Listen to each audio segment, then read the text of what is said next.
छठी मैया जी शारदा सिन्हा दीदी जी के अपना शरण में बजा लेलखिन। अंतिम दर्शन क लिया दीदी जी के।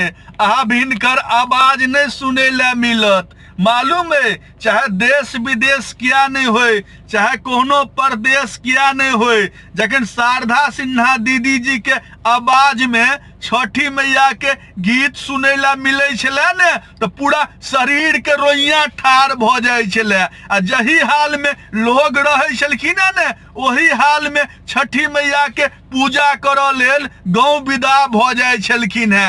आ ओहो से बड़ी बात बुझे छिए, आइ जे पूरा दुनिया छठी मैया जी के पूजा के जाना लगलखिन है ने, ओहि में सबसे बड़ा भागीदारी दीदी जी के आवाज के छलन है। बुझलिए ने। बस सब कोई विनती करियन छठी मैया जी से कि दीदी के आत्मा के शांति देन और अपना शरण में छठी मैया दीदी के जगह देन। बुझलिए ने। अभी आवाज सुने ला नहीं मिलत।